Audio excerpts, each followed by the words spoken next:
Welcome to Radio Mirchi 98.3 FM Kolkata's audio presentation, Sunday Suspense. আর কয়েক দরজা ধাক্কানোর পর ঠাকুরমশাই বেরিয়ে এলেন চপ্পলখানা পায়ে দিয়ে। দরজাটা খুলে আমাদের দেখে হাসি মুখে বললেন, কি হে মানিক জোর, এসো ভিতরে এসো। এই বলে উনি বসার জায়গাটার দিকে এগিয়ে গেলেন। আমি হাতের সিঙাড়ার প্যাকেটটা ওনার হাতে ধরিয়ে দিলাম। ঠাকুরমশাই একটু হতাশার সাথে বলতে লাগলেন, তোমরা তো এই দিকের রাস্তা একদম ভুলেই গেছো। সেই কতদিন আগে সঙ্গীতের সময় আমার বাড়ি থেকে ঘুরে গেলে, তারপর তো আর দেখাই নেই তোমাদের। আমি আর কিশোরী একটু লজ্জায় পড়ে গেলাম। আমি বললাম, আর বলবেন না ঠাকুরমশাই, এই কাজের চাপে আর নিঃশ্বাস ফেলারও জো ছিল না, না হলে কি এতদিন আপনার গল্প না শুনে থাকতে পারি? কি হে কিশোরী, তুমি কিছু বলো। আগে ঠাকুরমশাই, বিভূতি একদম ঠিকই বলেছে, আমিও বাড়ি ছিলাম না, কাজের সূত্রে বাইরে যেতে হয়েছিল। আমাদের কথাগুলো শুনে ঠাকুরমশাইয়ের মুখটা কেমন যেন গম্ভীর হয়ে গেল। বিভূতি, তোমারও দেখছি কিশোরীর সাথে থাকতে থাকতে আমার বাস্তব জীবনের ঘটনাগুলো সব গল্প বলে মনে হচ্ছে। আমি আর লজ্জায় কিছু বলতে পারলাম না। মাথাটা নিচু করে কিশোরীর দিকে ফিরে একটু মুচকি হেসে নিলাম। তারপর ঠাকুরমশাই বললেন, দাঁড়াও, আমি সিঙাড়াগুলো একটা জায়গায় করে নিয়ে আসি। আমি আর কিশোরী দুজনে একটু নিজেদের মধ্যে কথা বলছিলাম। এমন সময় ঠাকুরমশাই একটা প্লেটে করে কয়েকটা সিঙাড়া নিয়ে এলেন এবং প্লেটটা টেবিলে রেখে বললেন, তোমরা যে আমার জীবন কাহিনীগুলো গল্প এবং মজার বলে মনে করো, আশা করছি আজকের ঘটনা শোনার পর তোমাদের এই মতবাদটা পাল্টাতে পারে। নাও, সিঙাড়াটা খেয়ে নাও। আজকে আর চা করার মতো তো কেউ নেই, চারি গিয়েছে তার পিসির বাড়ি। এই বলে তারানাথ হুঁকোটা নিয়ে বসে কষিয়ে কয়েকটা টান দিলেন। আমরা ততক্ষণে সিঙাড়াখানা বক্ষনালি দিয়ে পেটে চালান করে ঠাকুরমশাইয়ের জীবন কাহিনী শোনার জন্য প্রস্তুত হলাম। আমাদের দিকে জলের পাত্রটা এগিয়ে দিয়ে ঠাকুরমশাই বলতে শুরু করলেন, এই ঘটনা সদ্য ঘটেছিল, তা আজ থেকে কয়েক মাস আগের ঘটনা হবে। আমি স্নান সেরে মায়ের পুজো সেরে উঠব, এমন সময় দরজায় কড়াঘাতের শব্দ। আমি একটু সন্দেহ নিয়ে বললাম, কে? ওপার থেকে পোস্টম্যান বলল, তারানাথবাবু, আমি পোস্টম্যান। আমি এগিয়ে দরজাটা খুলে একটু মৃদু কণ্ঠে বললাম, কি ব্যাপার বলুন, হঠাৎ আপনি? পোস্টম্যান বলল, আগে আপনার নামে আনন্দপুর গ্রাম থেকে একখান চিঠি আছে। আমি আনন্দপুর নামটা শুনে একটু হকচকিয়ে গেলাম। আমার চিন্তা হলো, হরনাথ বাবু ঠিক আছেন তো? কারণ হরনাথ বাবু আমার অতি কাছের একজন, অনেকবার আমায় আশ্রয় দিয়েছেন ওনার বাড়িতে। আমি পোস্টম্যানকে বললাম, কোথায় সই করতে হবে? এই বলে সইটা করে দেওয়ার পর পোস্টম্যান চলে গেল। আমি সোফাটায় বসে চিঠিটা খুললাম এবং আমি একটু চিন্তিত বোধ করছিলাম। দেখি চিঠিটা আমার বন্ধু হরনাথ বাবুর ছেলে দিগ্বিজয় লিখেছে। তাতে লেখা, জ্যাঠামশাই, আমার প্রণাম নেবেন। আমি জানি আপনি এই চিঠি পেয়ে একটু চিন্তাগ্রস্ত হবেন, কারণ আপনি মাত্র 2 মাস আগেই আমাদের বাড়ি থেকে ঘুরে গেলেন। আমি খুব নিরুপায় হয়ে আমাদের গ্রামবাসীদের অনুরোধে আপনাকে জানাচ্ছি কথাগুলো। আমাদের গ্রামে যেন কারোর কুনজর লেগেছে। কয়েকদিন আগে আমাদের গ্রামের এক বাসিন্দা বিনয় মণ্ডল রাতে বাড়ি থেকে বেরিয়েছিল ঘুম আসছে না বলে। তখন প্রায় মধ্যরাত। কিছুক্ষণ পর বিনয়ের স্ত্রী লক্ষ্য করে তার স্বামী বিছানায় নেই। তাই ওনার স্বামী কোথায় গেলেন সেটা দেখার জন্য বাড়ির বাইরে বেরিয়েছিলেন, কিন্তু কাকতালীয়ভাবে ওনার স্বামীকে আর খুঁজে পাওয়া যায়নি। পরদিন গ্রামের জমিদার অর্থাৎ আমার পিতামহের কাছে কাঁদতে কাঁদতে কথাটা বলেন। আমার পিতামহ এই ঘটনা যাচাই করার জন্য পরদিন রাতেই গ্রামের প্রহরী বসান এবং প্রহরীরা দেখে এসে যা বলে আমাদের তা শুনে গায়ে কাঁটা দিয়ে ওঠে আমার। ওদের বক্তব্য অনুযায়ী রাত ঠিক 12টার পর নাকি একটা হিংস্র জন্তুকে গ্রামে ঢুকতে দেখা গিয়েছে। চোখগুলো তার রক্ত বন্ধ, যেন আগুনের মতো চলছে। শরীরখানা তার মানুষের ন্যায় ঠিক উচ্চতর। জন্তুটি নাকি গ্রামে ঢুকে একটা আস্ত গরু টেনে নিয়ে পশ্চিমের জঙ্গলের দিকে চলে যায়। সেই দিনের পর থেকেই আজ অবধি রোজ রাতে একজন করে মানুষ, আর কোনো মানুষ না পেলে গৃহপালিত পশুকে সে নিজের আহার বানাচ্ছে। আমার পিতা অনেক চেষ্টা করেও সেই অতি শক্তিশালী জন্তুটিকে বাগে আনতে পারেনি। আমি বাবা মশাই আপনাকে জানাতে বাধ্য হলাম, দয়া করে আমাদের এই বিপদ থেকে রক্ষা করুন। এটি আপনার প্রিয় ভাইপো। আমি চিঠিটা পড়ে যেন সংকটের গন্ধ পেলাম। তাই আমি চিঠি পাওয়ার পরদিনই বেরিয়ে পড়লাম আনন্দপুরের উদ্দেশ্যে। ওখানে যাওয়ার জন্য প্রথমে একটা নদী পেরোতে হয়, তারপর রিকশাতে করে যাওয়া যায়। আমি সকাল সকাল পৌঁছে গেলাম নদী ঘাটে। ডিঙি নৌকো পেরিয়ে দেখি একটা রিকশাওয়ালা দাঁড়িয়ে আছে তার রিকশা নিয়ে। আমি এক ডাক দিলাম রিকশাওয়ালাকে, ও ভাই, আনন্দপুর যাবেন? রিকশাওয়ালা বলল, কোথায় যাবেন মশাই? ও জায়গাটা তো আর জায়গা নেই। আমি কিছু না জানার ভান করে বললাম, কেন ভায়া, কি হয়েছে ওখানে? লোকটি বলতে লাগলো ওই জায়গা নাকি এখন শ্মশানে পরিণত হয়েছে। কোনো এক ভয়ঙ্কর জন্তুর কবলে পড়ে আনন্দপুর গ্রাম তার শেষ দিন গুনছে।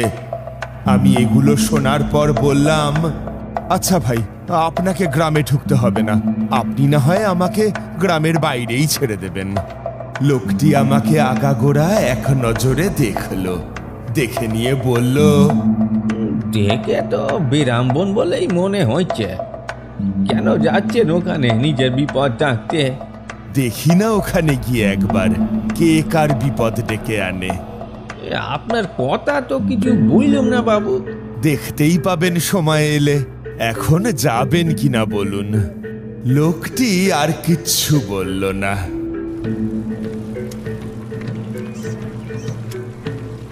মেঠো পথ দিয়ে যেতে যেতে দুপুর হয়ে গেল। সূর্য তখন মাথার ওপর।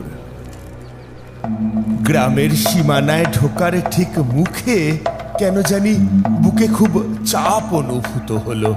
মনে হচ্ছিল ভারী পাথর বুকের উপর চেপে বসে আছে। আমি চারিদিক তাকিয়ে দেখলাম, আমার মনের আকাশটা সংকটের মেঘে ছেয়ে গেল। মনে হচ্ছিল কেউ বুঝি আমাকে বাধা দেওয়ার চেষ্টা করছে। অজানা কেউ আমার কানে কানে বলছে, আসিস না তুই এখানে, মারা পড়বি তুই, দাঁড়া না। আমি বুঝতে পারলাম আমাকে বাধা প্রদানকারী যে সে কোনো শক্তি নয়। এই বলে ঠাকুরমশাই থামলেন। তারপর আমাকে আর কিশোরীকে উদ্দেশ্য করে বললেন, বুঝলে বিভূতি, আমার তান্ত্রিক জীবনে ঘটে যাওয়া কিছু অদ্ভুত অনুভূতিগুলোর মধ্যে এটিও একটি। এই বলে হুকোটা পাশে সরিয়ে দিয়ে আবার বলতে শুরু করলেন, আমি গ্রামে ঢোকা মাত্রই বুঝে গিয়েছিলাম এ শক্তিকে তাড়ানো খুব একটা সহজ কাজ হবে না।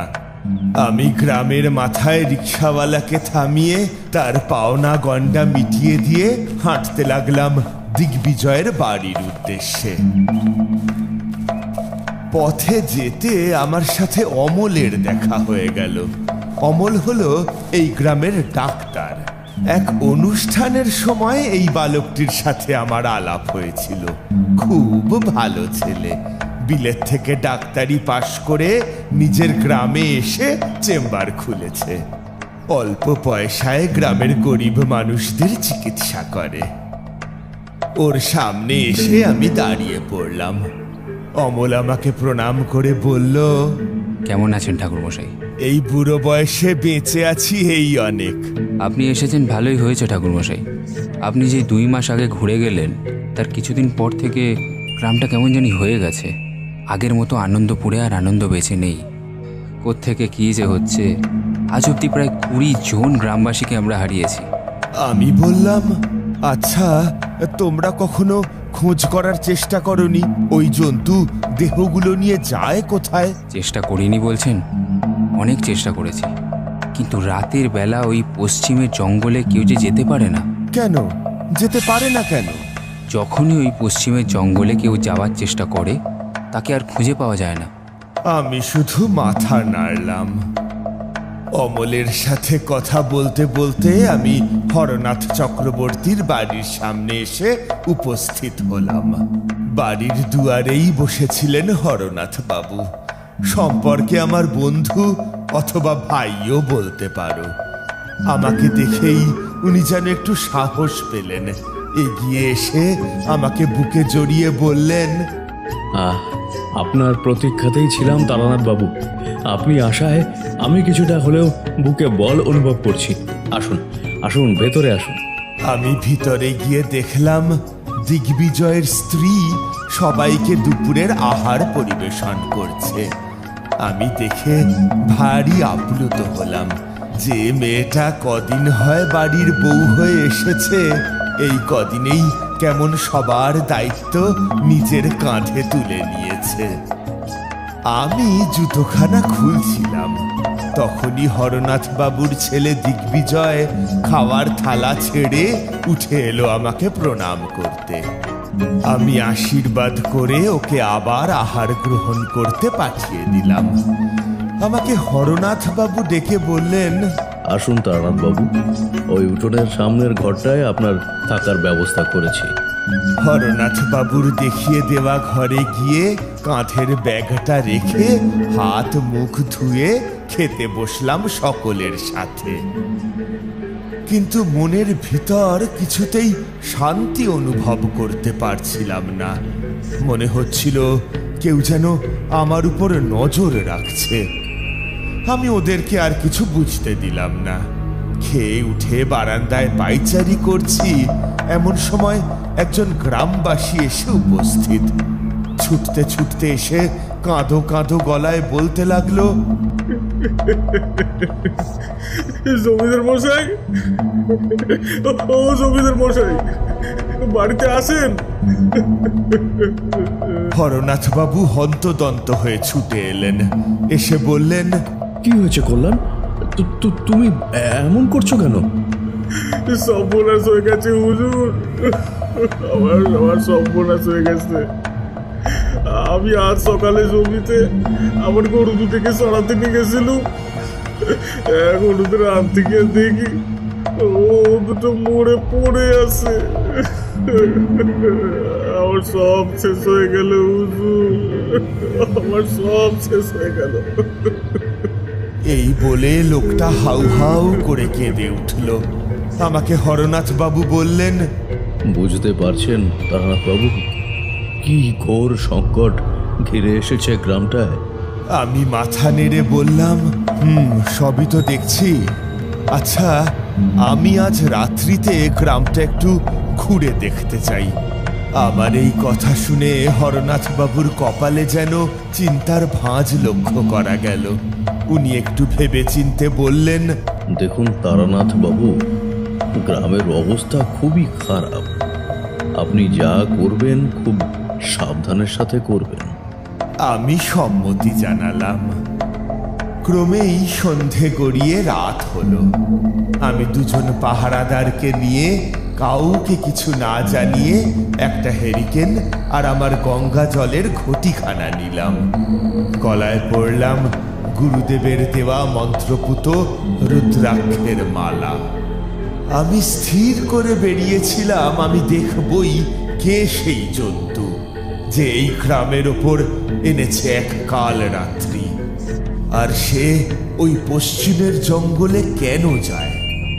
আমার পরিকল্পনা মতো সামগ্রীগুলো নিয়ে বেরিয়ে পড়ি রাতের অন্ধকারে। পরিবেশটা কেমন থম মেরে রয়েছে, যেন ঝড় আসার পূর্ব সংকেত। আমরা ক্রমেই পশ্চিমের জঙ্গলের দিকে অগ্রসর হতে থাকলাম। কিছুটা গিয়ে আমি একটা গাছের আড়ালে দাঁড়াতে বাধ্য হলাম, কারণ আমার চোখের সামনে সেই হায়নাটা।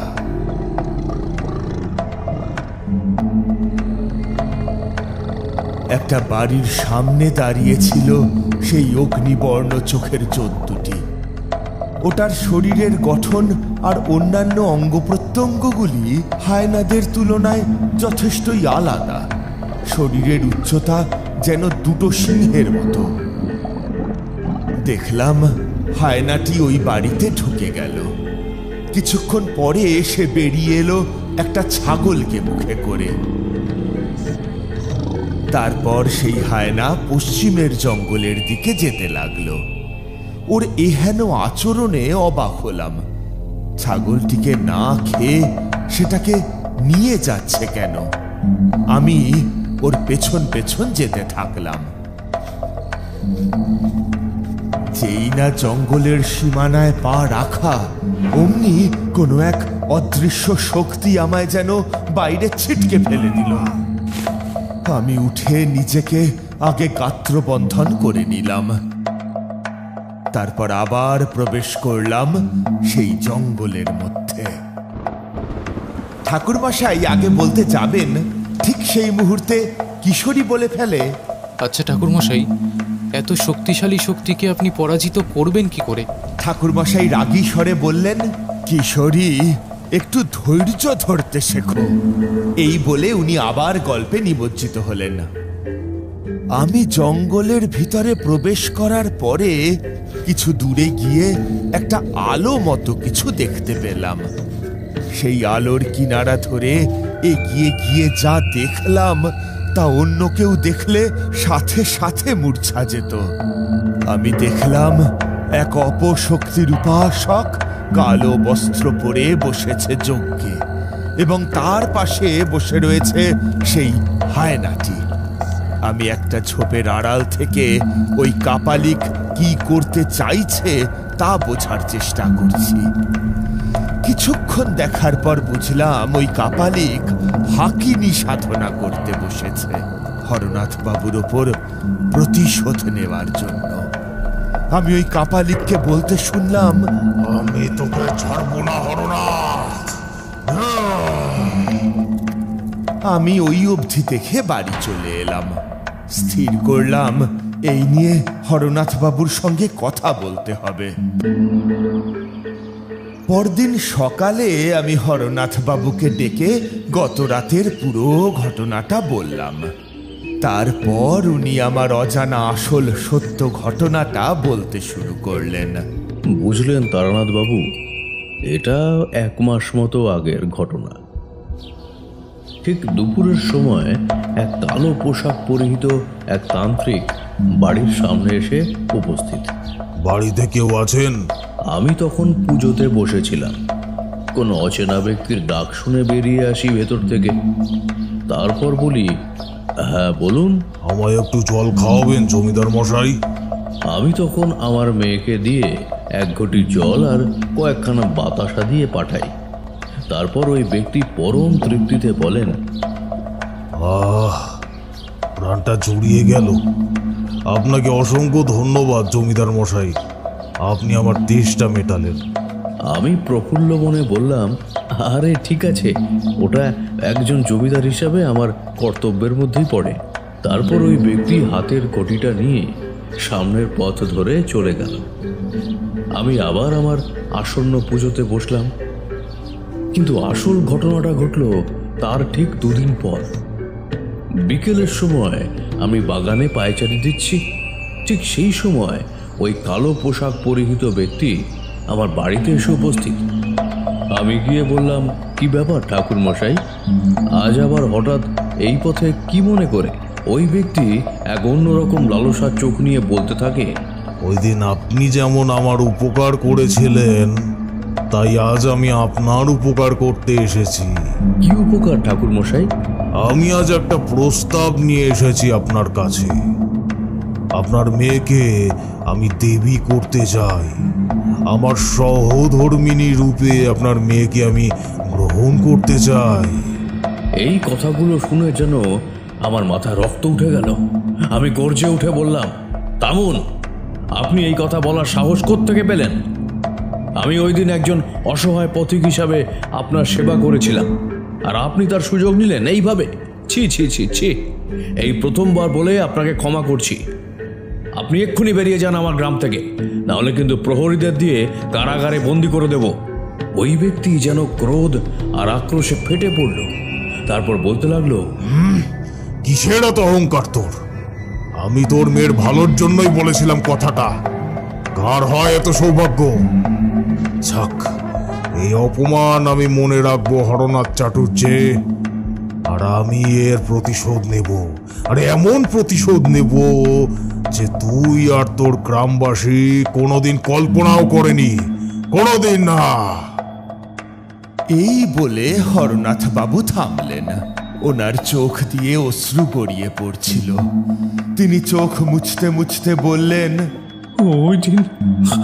ওই দিন যদি আমি ওনার প্রস্তাবে রাজি হয়ে যেতাম, তাহলে হয়তো আজ পুরো গ্রামকে এই দৃশ্য দেখতে হতো না।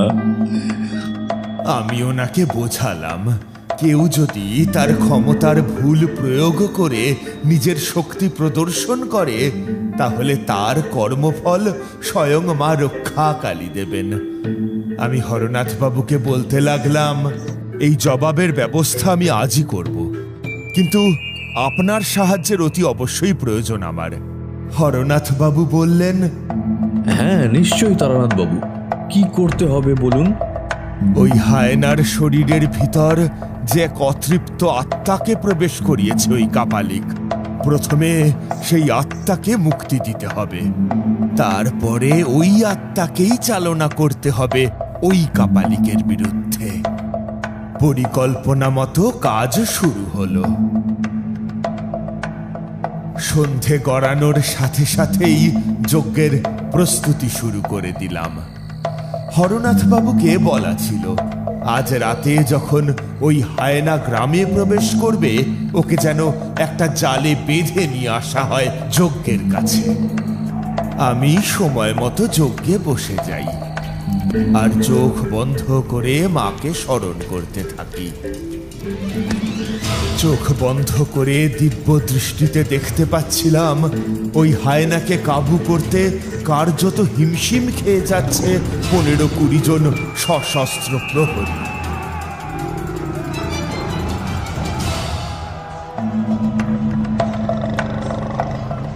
শুরুতে তারা সকলে মিলে ঘিরে ধরল হায়নাটিকে। তাদের কারোর হাতে মশাল, কারোর হাতে বল্লম, কেউ বা সড়কি নিয়ে। সেই হায়নার উচ্চতা দেখলাম হয়ে গেছে দ্বিগুণ। অতগুলো মানুষকে ওটার সামনে নিতান্তই শিশু মনে হলো। প্রবল ক্রোধে সেই হায়না গর্জে উঠছে।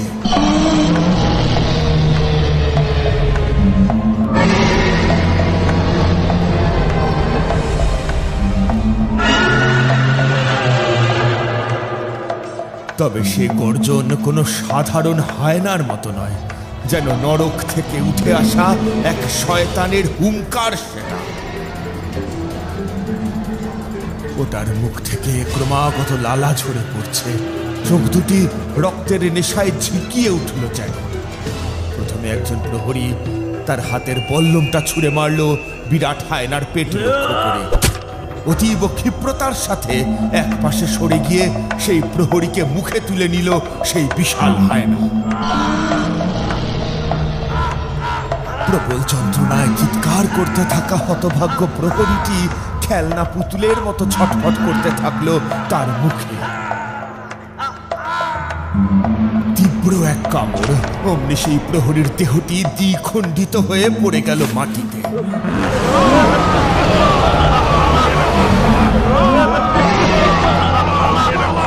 ভয়ানক দৃশ্য দেখে বাকিরা পালাতেই যাচ্ছিল। আমি মা কালীর উদ্দেশ্যে যজ্ঞে আবার আহুতি দিতেই তারা থমকে দাঁড়ালো। কিছু সময় আগে যে মানুষগুলো ভয়ে পালাচ্ছিল তারাই এবার রুখে দাঁড়ালো ওই হায়নার বিরুদ্ধে। ওদের চোখ দিয়ে যেন ক্রোধাগ্নি ঠিকরে পড়ছে।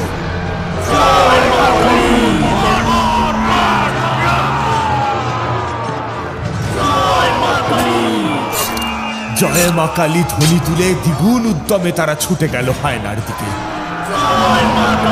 প্রহরীরা গোল হয়ে ঘিরে একের পর এক বর্ষা, সর্কি, তরোয়ালের আঘাতে অস্থির করে তুলল সেই হায়নাকে।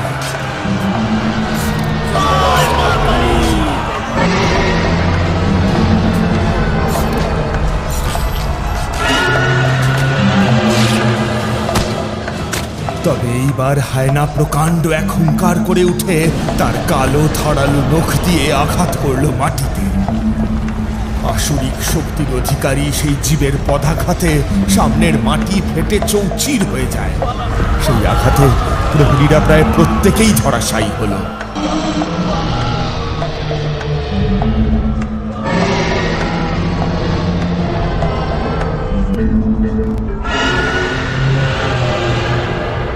ধরিত্রীর ফাটলে আটকে আর নড়াচড়ার ক্ষমতা রইল না তাদের। এদিকে হায়নার হুঙ্কারে খান খান হয়ে গেল বনভূমির পরিবেশ। তাহলে কি সব শেষ? না, হয়তো এখনো আশা বাকি। দেখলাম গাছের আড়াল থেকে একজন প্রহরী তার বল্লমের মাথায় অতি দ্রুত একটা কাপড় পাচ্ছে। এবারে সেই বল্লমের মাথায় ধরালো মশালের আগুন। এদিকে হায়নাটা তার উপস্থিতি ততক্ষণে বুঝতে পেরেছে। একটা জান্তব গর্জন করে ছুটে আসতে লাগলো সে তার দিকে। সেই নির্ভীক প্রহরী অবিচল থেকে জয় মা কালী ধ্বনি তুলল। তারপর সোজা সেই হায়নার চোখ লক্ষ্য করে হাতের জ্বলন্ত বল্লমটা নিক্ষেপ করে দিল, আর সেটা তীর বেগে গিয়ে বিঁধল হায়নার বাম চোখে। যন্ত্রণায় চিৎকার করে উঠল সেই হায়না। তার বাঁ চোখ থেকে ঝরঝর করে রক্ত বেরোচ্ছে, আর আগুনের লেলিহান শিখা তার সেই চোখটাকে ঝলসে দিচ্ছে ক্রমাগত। কিন্তু তবুও সেই হায়নার বিক্রম শেষ হলো না। বিকট এক হাঁ করে ওটা তেড়ে এলো সেই প্রহরীর দিকে। ঠিক তক্ষুনি গ্রামের দক্ষিণ দিক থেকে একটা ভীষণ শিয়ালের ডাক ভেসে আসে।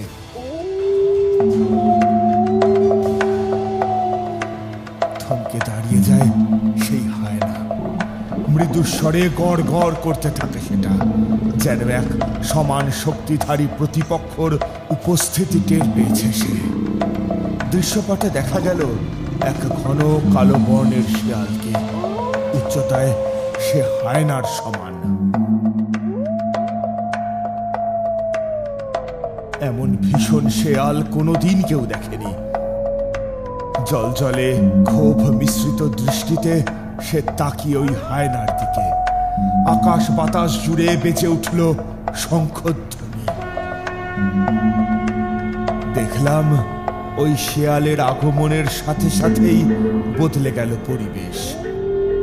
তখন আমার আত্মা মন জুড়ে শুধুই মা কালীর জয়ধ্বনি। বুঝলে মানিক জোর, সে যে কিরকম অনুভূতি তা ব্যাখ্যা করার ভাষা নেই আমার। চারিদিকে ভীষণ বিক্রমে গর্জে ওঠে বজ্র নিনাদ।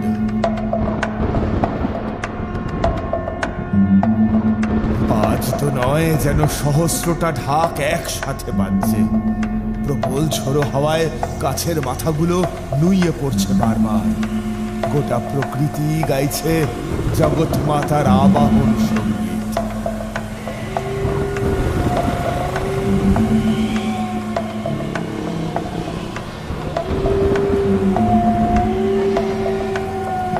বেশ কিছুক্ষণ এইভাবেই দুই যুযুধান প্রতিপক্ষ একে অন্যকে মেপে নিল যেন। তারপরে প্রবল আক্রোশে ঝাঁপিয়ে পড়ল একে অন্যের উপর।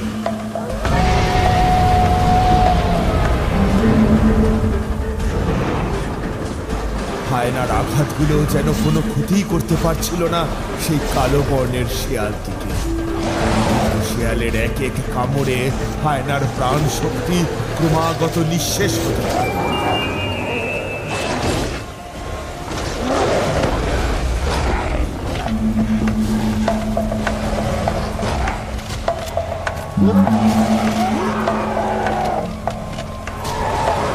এইভাবেই খানিকক্ষণ যুদ্ধ চলার পরে হায়নাটা এক কামড় দিতে গেল শিয়ালের টুটি লক্ষ্য করে।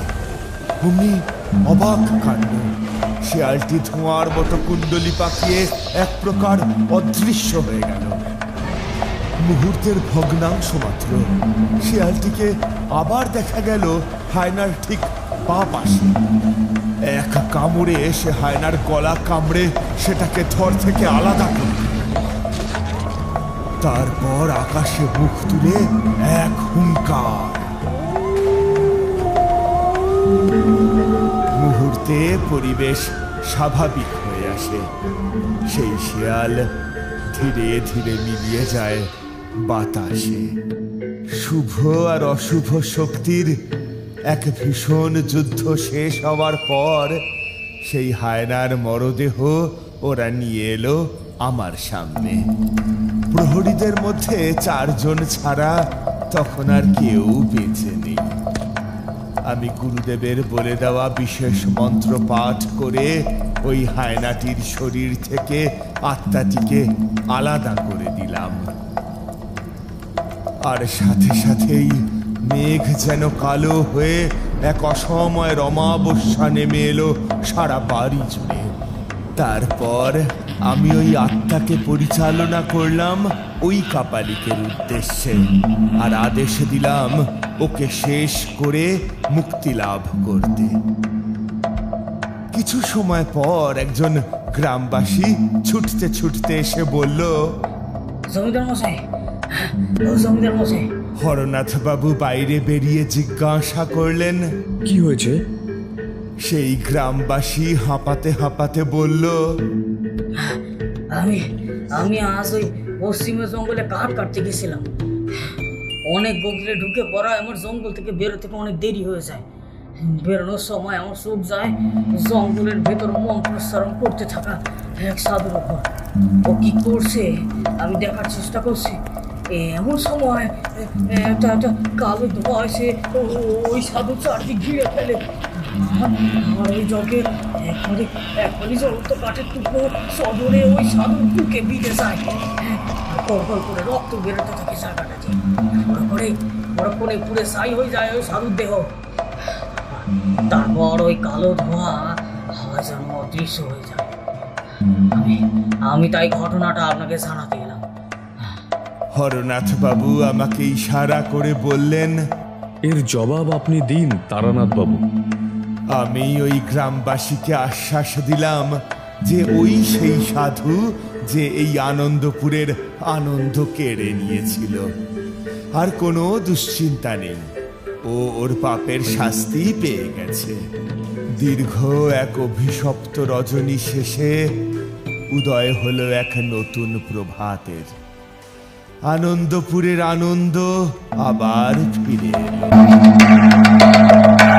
Welcome to Radio Mirchi 98.3 FM Kolkata's audio presentation, Sunday Suspense. কি ব্যাপারে হে, গতকাল রবিবার ছিল তোমাদের ছুটির দিন, কাল না এসে আজ সোমবার এলে যে, তাও আবার এই রাত 8টায়। কিশোরী মুড়ি চিবোতে চিবোতে বলল, আসলে আজকে শ্রাবণ মাসের প্রথম সোমবার তো,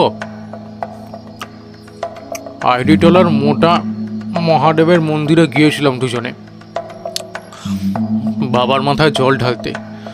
উফ, সে কি বিশাল লাইন, হাজার অফিসে যাইনি। আমি বললাম, সেই জন্যই গতকাল আর আসিনি, বুঝলেন তো।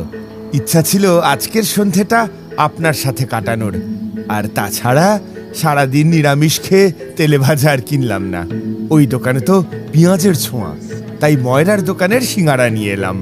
সে তো বুঝলাম, কিন্তু কথা হচ্ছে তোমাদের সময় কাটানো মানেই তো গল্প শোনা। সে আমি খুব ভালো করেই জানি। তা কিসের গল্প শুনতে চাও আজ? বলে ফেলো, দেখি আমার ঝুলিতে সেরকম কিছু আছে কি না। কিশোরী একবার আমার দিকে তাকিয়ে চোখ টিপল। বুঝলাম আমার মতো সেও আন্দাজ করতে পেরেছে যে আজ অসময়ে আমাদের আর সিঙ্গারাকে একসাথে পেয়ে তারানাথ বেশ তৃপ্তি পেয়েছেন, তাই নিজে থেকেই গল্পের ঝুলি খুলে ধরছেন। কিশোরী বলে উঠল, আচ্ছা ঠাকুরমশাই, আপনার জীবনে তো অনেক অভিজ্ঞতাই হয়েছে। কখনো এমন ঘটনা ঘটেছে কি যেখানে কোনো এক অশুভ শক্তির বিরুদ্ধে স্বয়ং মহাদেব মানে ভোলানাথের শুভ শক্তি দুষ্টের দমন করেছে? কিশোরীর প্রশ্ন শুনে তারানাথ ভ্রু কুঁচকে তার দিকে তাকালেন। সত্যি বলতে আমিও ওর প্রশ্ন শুনে অবাক হয়ে গেছি। বোধ করি তারানাথকে পেঁচে ফেলার ধান্দাতেই কিশোরী এমন একটা প্রশ্ন করেছে। একটা পাসিং শো ধরিয়ে মিনিট খানেক চুপ থেকে তারানাথ আমাদের দিকে তাকিয়ে বললেন, সে এক অদ্ভুত ঘটনা হে, তোমরা শুনতে চাওয়াতে আজ আবার মনে পড়ে গেল। শোনো তবে। এই সময় কিশোরী আরো একবার আমার দিকে তাকালো। তার মুখের ভাবটা দেখবার মতো হয়েছিল। বুঝলাম সে হয়তো আশা করেছিল যে সে যে বিষয়ের উপর গল্প শুনতে চেয়েছে আজ হয়তো তারানাথ তাকে নিরাশ করবেন, কিন্তু সে ভাবতে পারেনি তারানাথের ঝুলি কখনো নিঃস্ব থাকতে পারে না। আমিও মনে মনে ভাবলাম, সত্যি তারানাথকে কায়দা করা সহজ কথা নয়। তারানাথ শুরু করলেন তার গল্প। বিজনপুর নামে এক ছোট্ট গ্রাম ছিল, সবুজে ঘেরা। গ্রামের মানুষজন ছিল সহজ, সরল এবং পরিশ্রমী। বিভিন্ন জায়গা ঘুরতে ঘুরতে আমি একদিন সেখানে গিয়ে পৌঁছলাম। উঠেছি মহেশ নামে এক গৃহস্থের বাড়ি। সন্ধেবেলা মুড়ি এবং গোয়ালের গরুর টাটকা দুধ খাচ্ছি আর মহেশের মুখে তাদের গ্রামের গল্প শুনছি। এ কথা সে কথা বলতে বলতে হঠাৎ সে বলে উঠল, জানেন ঠাকুর মশাই, বেশ কিছুদিন যাবৎ গ্রামের প্রাচীন মন্দিরের কাছে একটা কালো ছায়া মূর্তি নাকি ঘোরাঘুরি করছে। এরকমটা নাকি অনেকেই দেখেছে। যত দিন গেল মন্দিরকে ঘিরে সব অশুভ ঘটনা ক্রমেই বেড়ে চলেছে। মানুষজনের মতে মহাদেবের মন্দিরে কেউ প্রবেশ করলেই তার নাকি অমঙ্গল ঘটছে। এই তো কয়েক মাস আগের কথা, আমাদের গ্রামের পটলা সোমবার ভোর সন্ধ্যায় পুজো দিতে গিয়েছিল মহাদেবের মন্দিরে, কিন্তু সেই সন্ধ্যের পর ওকে আর কেউ জীবিত দেখতে পায়নি। পরের দিন ভোরবেলায় মন্দিরের পুরোহিত যখন পুজো দিতে যান তখন তিনি দেখেন যে পটলার ঘাড় ভাঙা মৃতদেহটি পড়ে আছে মন্দিরের সামনে। মুখের দুই পাশ দিয়ে রক্ত পড়ছে আর চোখ দুটি বিস্ফারিত। দেখলেই বোঝা যায় যে কোনো কিছু দেখে সে ভীষণ ভয় পেয়ে গেছে। আগুনের মতো কথাটা ছড়িয়ে পড়ল। এই ঘটনার পরে গ্রামের কয়েকজন যুবক সাহস দেখিয়ে ওই মন্দিরের গর্ভগৃহে গেলে পরে তাদেরকে আর কেউ স্বাভাবিক অবস্থায় দেখতে পারেনি। হয় তারা বদ্ধ উন্মাদ হয়ে গিয়েছে, নয়তো তাদের প্রাণ নাশ হয়েছে। গ্রামের প্রধান রামলাল বাবু এই অবস্থার সমাধান করতে পাশের গ্রাম থেকে বড় পুরোহিত সোমনাথ মুখার্জিকে ডেকে নিয়ে এলেন। তার কৃপায় বহু মানুষ ইতিমধ্যে আরোগ্য পেয়েছে বলে শোনা যায়। সোমনাথ মুখার্জি গ্রামের প্রধানকে বাড়িতে এসে বললেন, চিন্তা করো না, আমি মহাদেবের ভক্ত। শিবের আশীর্বাদে আমি এই সমস্যার সমাধান করব। 3 দিন 3 রাত্রি ধরে যজ্ঞ চলল। এই 3 দিন কিছুই ঘটল না, কিন্তু যেদিন সোমনাথ মুখার্জি চলে গেলেন তার পরের দিন থেকে আবার একই ঘটনা ঘটতে শুরু করলো। মন্দিরে কেউ প্রবেশ করলে তার কোনো না কোনো অনিষ্ট হয়। দেখতে দেখতে আশেপাশে গ্রামে ব্যাপারটা ছড়িয়ে গেছে। শ্রাবণ মাসে কত দূর দূর গ্রাম থেকে আমাদের এই শিব মন্দিরে লোকে তার মনস্কামনা পূরণ করতে আসতো, কিন্তু আজ মাস চারেক হলো আমাদের গ্রামের একমাত্র শিব মন্দির পরিত্যক্ত অবস্থায় পড়ে আছে। গ্রামের একমাত্র পুরোহিত বিলু ঠাকুর পর্যন্ত তার ত্রিসীমানায় স্পর্শ করেনি। মহেশের কথা শুনে আমি খুবই আশ্চর্য হলাম। এই রকম ঘটনা এর আগে আমি কখনো শুনিনি। তাই আর থাকতে না পেরে বললাম, আপনি আমাকে আশ্রয় দিয়েছেন, তাই আপনার কাছে আমি অল্প হলেও ঋণী। পরিবর্তে আমি যদি আপনাদের গ্রামের মন্দিরের একটা কিছু কিনারা করার চেষ্টা করি, আপনারা কি রাজি হবেন? এই কথা শুনে মহেশ আমার পায়ে লুটিয়ে পড়ল। মহেশ বলল, ঠাকুরমশাই, আমরা গ্রামের মানুষরা বহু কষ্টে নিজেদের রোজগারের টাকা একত্র করে এই মন্দিরটি তিলে তিলে গড়ে তুলেছিলাম। মন্দিরের এরকম দশায় আমরা সবাই মর্মাহত, আর আমাদের সবার আরাধ্য মহাদেবের কাছে কেউ কোনো ব্রত রাখতেই পারছে না। ঠাকুর মশাই, আপনি যদি একটা কিছু ব্যবস্থা করতে পারেন তাহলে আমরা আপনার কাছে চিরকৃতজ্ঞ থাকব। বেশ, তবে তার জন্য তো একবার গ্রামের আর 5 জনের সাথে একটু কথা বলে নেওয়া দরকার। ঠিক আছে ঠাকুর মশাই, কালকেই বটতলায় আমরা একটা ছোট বৈঠকের আয়োজন করছি, সেখানেই আপনি যা বলার বলবেন না হয়। সেদিন ছিল শনিবার। বিকেলের দিকে বটতলায় মহেশ, রামলাল বাবু, বিলু ঠাকুর ও গ্রামের অন্যান্য গণ্যমান্য ব্যক্তিদের সাথে একটা ছোট বৈঠক করা হলো। স্থির হলো আগামী সোমবার আমি কিছু ব্যবস্থা করার চেষ্টা করব। আমার এই কাজের জন্য যা যা সামগ্রীর প্রয়োজন সেগুলো আগামীকাল অর্থাৎ রোববার সারা দিনের মধ্যে জোগাড় করার দায়িত্ব দিলাম রামলাল বাবুর উপরে। সোমবার সকালটা কোনো এক প্রকারে কাটল। এক সময় ধীরে ধীরে গ্রামের বুকে সন্ধ্যা ঘনিয়ে এলো। পাখির কলতান মিলিয়ে গিয়ে শুরু হলো ঝিঝি পোকার ডাক। রাত গভীর হলে আমি মন্দিরে প্রবেশ করলাম। সেখানে প্রবেশ করতেই অনুভব করলাম মন্দিরের আবহাওয়ায় এক অদ্ভুত শীতলতা মিশে। মহাদেবের শ্বেত শুভ্র বিগ্রহের অঙ্গে এক অদ্ভুত নীলাভ আলো ঘিরে রয়েছে। বুঝলাম স্বয়ং দেবাদিদেব মহাদেব খুবই জাগ্রত এই গ্রামে। 2 হাত মাথায় ঠেকিয়ে প্রণাম করলাম। কর্পূর গৌরম করুণাবতারম সংসার সারম ভুজগেন্দ্রহারম, জয় দেবাদিদেব মহাদেবের জয়। তথাপি মন্দিরে কেউ প্রবেশ করলেই কেন তারা দুর্ঘটনার শিকার হয়, এ তো আমাকে জানতেই হবে। প্রথমে আমি গাত্রবন্ধন করে নিলাম, তারপর আমার ক্রিয়ার আয়োজন শুরু করলাম। যজ্ঞের হোম কাঠে আহুতি দেওয়ার পর মন্ত্রোচ্চারণ শুরু করলাম।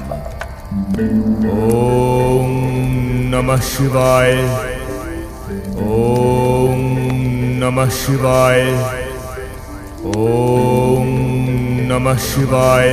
আমার মন্ত্রোচ্চারণ মন্দিরের চারদিকে প্রতিধ্বনিত হতে শুরু করলো। নমঃ শিবায়। তার সাথে এটাও বুঝতে পারলাম আশেপাশের আবহাওয়া ক্রমশই গুমট হয়ে উঠছে। বিশ্ব চরাচর নিস্তব্ধ, কোথাও কোনো সারা শব্দ নেই। এতক্ষণ যত ঝিঝি পোকা ডাকছিল সব যেন একসাথে থেমে গিয়েছে। মন্ত্রোচ্চারণ সমাপ্ত হওয়ার পর আমি লক্ষ্য করলাম মূর্তির পেছন দিক থেকে চাপ চাপ অন্ধকারের মতো একরাশ কালো ধোঁয়া বেরিয়ে চারপাশে ছড়িয়ে পড়ল। আমি এও অনুভব করলাম যে এই মুহূর্তে মন্দিরে আমি আর একা নই। ধীরে ধীরে আমার চোখের সামনে সেই জমাট কালো অন্ধকারের ধোঁয়া একটি মানুষের মতো অবয়বে পরিণত হলো। শোনা গেল একটি যান্ত্রিক কণ্ঠস্বর। তুমি কেন এখানে এসেছো? এই মন্দিরে আমার স্থান, এই মন্দির এখন আমার। আমি বুঝতে পারলাম এই পিশাচ অত্যন্ত শক্তিশালী, তা না হলে মহাদেবের মন্দিরে এইভাবে আবির্ভূত হতে পারত না। আমি আবারও মনে মনে মহাদেবকে স্মরণ করে বললাম, হে দেবাদিদেব মহাদেব, আমাকে শক্তি দাও এই পিশাচকে মুক্তি দেওয়ার। তারপর সেই প্রেতাত্মাকে উদ্দেশ্য করে বললাম, কে তুমি? কেন এইভাবে জনসাধারণের কাছ থেকে এই পবিত্র স্থানকে কেড়ে নিয়েছো? সেটা জানা তোমার কাজ নয়। যদি জীবিত থাকতে চাও তবে এই স্থান পরিত্যাগ করো। তুমি যেই হও, তোমার ধারণা ভুল। প্রাণের মায়া যদি আমার থাকতো তাহলে আমি এই মন্দির প্রাঙ্গণে প্রবেশই করতাম না। কিন্তু তুমি গ্রামবাসীদের সঙ্গে যে অন্যায় করছো তার প্রতিকারের জন্যই আমার এখানে আসা। কি প্রতিকার করবে তুমি? আর কাদের জন্য প্রতিকার করবে? সামান্য কয়েকটা মন্ত্র বলে আমার বাধা সৃষ্টি করতে পারবে না। এখনো সময় আছে, চলে যাও। কাদের জন্য মানে? আমি এই প্রতিকার করব গ্রামবাসীদের জন্য। তাদের থেকে তাদের আরাধ্য মহাদেবকে পূজা করার অধিকার কেড়ে নিয়েছো তুমি। আমি কে কেড়ে নেওয়ার? স্বয়ং মহাদেবের ইচ্ছেই সব। তুমি কিছুই জানো না হে তান্ত্রিক। গ্রামের সাথে যা হচ্ছে আর আগামী দিনে যা হবে তার জন্য দায়ী এই গ্রামের প্রধান রামলাল বাবু। মানে কি বলতে চাইছো তুমি? এই মন্দির তৈরির জন্য রামলাল জোর করে আমার জমি দখল করে। এটা গ্রামের কেউ জানে না। আমার সম্বল বলতে ওই জমিটুকুই, সেটাও কেড়ে নিতে চায় গ্রাম প্রধান। আমি তাতে রাজি না হওয়ায় শুরুতে বাড়িতে লেঠেল পাঠিয়ে হুমকি দেয়। এমনকি তারা আমার গায়েও হাত তোলে। কিন্তু তারপরেও আমি জমি দিতে না চাওয়ায় এক রাতে ঘরের দাওয়ায় বসে আমি এক মনে চোখ বুজে আমার শিবের ধ্যান করছি। 3 কুলে কেউ ছিল না আমার। খুব অল্প বয়সে বাবা মা মারা যায়। তিল তিল করে বহু কষ্টে বাবা এই ঘরের প্রতিটি কোণা গড়ে তুলেছিল। তাই এ ঘর ছিল আমার প্রাণাধিক প্রিয়। আপনজন বলতে ওই এক মহাদেব। এমন সময় বাড়ির উঠোনে ঝুপ করে কিছু পড়ার শব্দ পেলাম। চোখ খুলে দেখি 3টে চাদর মুড়ি দেওয়া লোক বাড়ির মাটির পাঁচিল ডিঙিয়ে ভিতরে এসে পড়েছে। আমি কোনো কিছু বুঝে ওঠার আগেই 2 জনে আমার মুখ চেপে ধরলো, আর একজন গিয়ে আমার বাড়ির সদর দরজা খুলে দিল। সেই দরজা দিয়ে বাড়ির ভেতরে আমার মৃত্যু সমন প্রবেশ করলো, অর্থাৎ গ্রাম প্রধান রামলাল। ওর মুখে তখন একটা ক্রূর হাসি। আমি কিছু বুঝে ওঠার আগে সে আমায় বলল, জমি তো তোকে দিতেই হবে রে নন্দী, দিতেই হবে। আমার কথা শুনলে তুই আরো কিছুদিন এই গ্রামের জলহাওয়া খেতে পারতিস, কিন্তু তুই তো শুনলি না। যাক, কি আর করা যাবে। আমি কিছু বলার আগেই ওর সামনে দাঁড়িয়ে থাকা লেঠেলদের ইশারা করে রামলাল। তাদের মধ্যে একজন আমার মাথাটা চেপে প্রবল জোরে ঘুরিয়ে দিল একদিকে। মট করে একটা শব্দ, ব্যাস সব শেষ। তারপরে আমার মরদেহটা ওই রাতে কবর দিয়ে দেয় আমারই বাড়ির উঠোনে। সেই থেকে ঘুরে বেড়াচ্ছি ছায়া হয়ে। এই নন্দীর বুকের ওপরে তার প্রভুর বিগ্রহ তৈরি হলো, মন্দির উঠল, আমি নীরবে সবই সইলাম। কিন্তু আমার শিবের মন্দিরে কোন লোভী পাপীর স্থান হবে না, কোনদিনও না। আমার দু চোখ জলে ভরে উঠল। সত্যি মানুষ এত নিষ্ঠুর হয়? এখন সবটা বুঝতে পারলাম কেন স্বয়ং মহাকাল এতদিন নীরব ছিলেন। তার ভক্তের সাথে হওয়া অন্যায় তিনি কখনো মেনে নিতে পারেননি। তবে আমাকে এইখানে এনেছেন তিনি নিজে, অতএব নিশ্চয়ই তার কোনো পরিকল্পনা আছে। এবার দেখলাম সেই ঘন মনুষ্য আকৃতির ধোঁয়াটি ধীরে ধীরে একটা দেহের রূপ নিচ্ছে। সেই মনুষ্য দেহের ঘাড়টি ভাঙা, মাথাটি এলো খোপার মতো একপাশে লটপট করছে, মুখের দুই কষ গড়িয়ে বেয়ে পড়ছে কালচে রক্ত। প্রেতমূর্তির দুই চোখ ভাটার মতো জ্বলছে। আমি তিল মাত্র সময় নষ্ট না করে আমার যজ্ঞের উপকরণের থেকে কিছুটা পরিমাণ শ্বেত সর্ষে হোমকুণ্ডের মধ্যে নিক্ষেপ করে মন্ত্রোচ্চারণ শুরু করলাম। তৎপুরুষায় বিদ্মহে মহাদেবায় ধীমহি তন্নো রুদ্র প্রচোদয়াৎ। ওম তৎপুরুষায় বিদ্মহে মহাদেবায় ধীমহি তন্নো রুদ্র প্রচোদয়াৎ। মন্ত্রের প্রতিটি শব্দ মন্দিরের দেওয়ালে প্রতিধ্বনিত হয়ে গম গম করে উঠল। এমন সময় বাইরে শুরু হলো প্রচণ্ড ঝড় বৃষ্টি। প্রলয়ঙ্কার রূপে প্রকৃতি যেন ক্ষেপে উঠেছে, আর তার সাথে শোনা যায় সেই প্রেতাত্মার অমানুষিক গর্জন।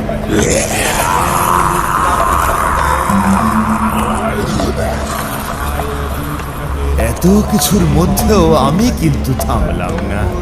হোমকুণ্ড থেকে কিছুটা ছাই তুলে নিয়ে সেই জমাট বাঁধা কালো অবয়বের দিকে সজোরে নিক্ষেপ করলাম। শোনা গেল এক মর্মভেদী চিৎকার।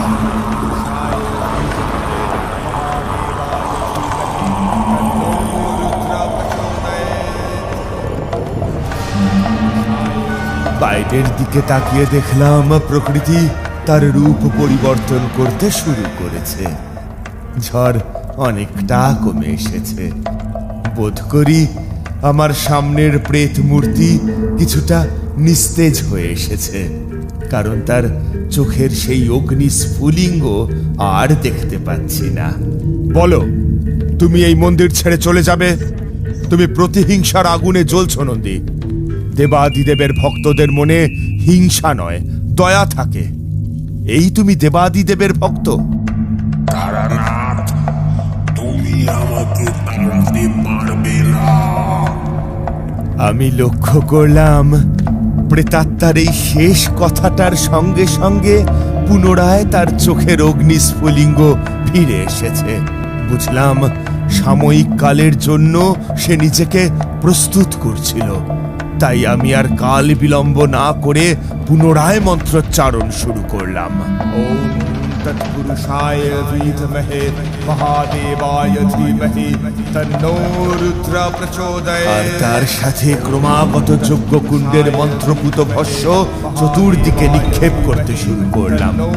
প্রায় মিনিট 5 এইভাবেই চলল।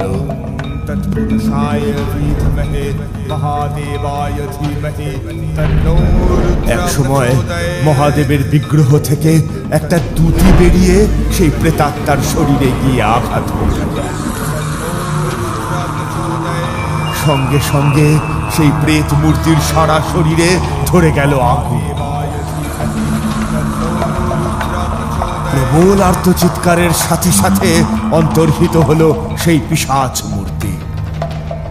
আর আশ্চর্য হয়ে দেখলাম শূন্যে এক আলোক বলয়ের মধ্যে উদয় হলো এক সৌম্যকান্ত পুরুষ মূর্তি।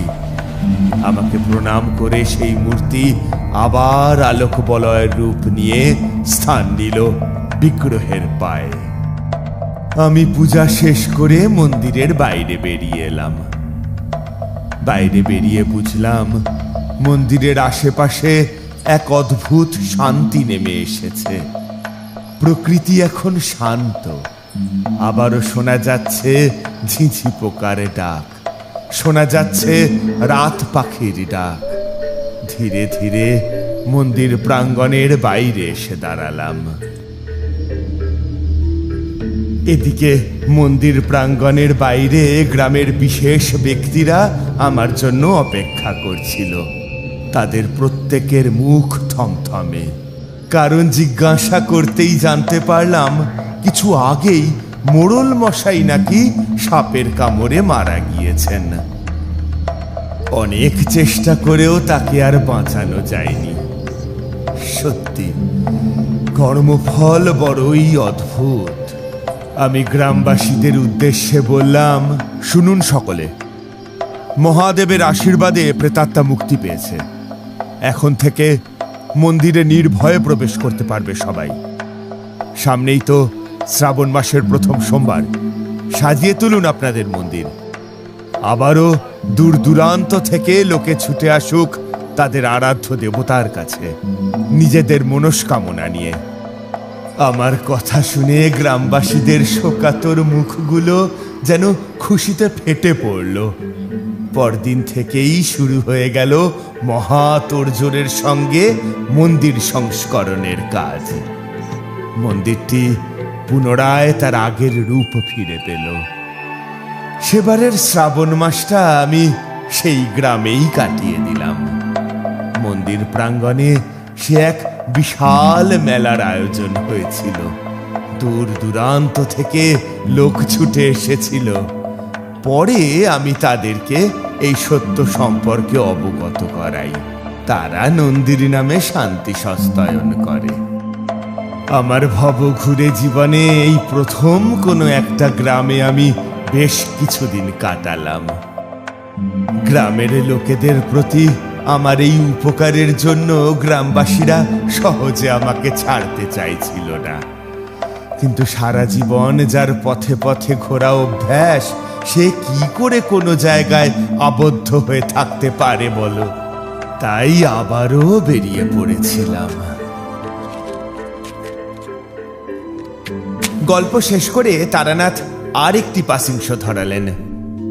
রোজকার মতো একটি পরিতৃপ্তির টান দিয়ে আমাদের দিকে জিজ্ঞাসু দৃষ্টিতে তাকালেন। বুঝলাম তার গল্প সম্বন্ধে মতামত প্রকাশ করার সময় এসেছে। আমি কিছু বলবার আগেই কিশোরী বলে উঠল, না, মানতেই হবে ঠাকুরমশাই, আপনার জীবনে অলৌকিক ঘটনার কোনো অভাব নেই। আমাদের আজকের মতো গল্প শোনার স্বাদ, আনন্দ সব একেবারে মিটেছে। অনেক রাত হলো, এবার তাহলে আজকের মতো বিদায় নিই। তারানাথ খুশি মনে হাত তুলে আমাদের আশীর্বাদ করলেন।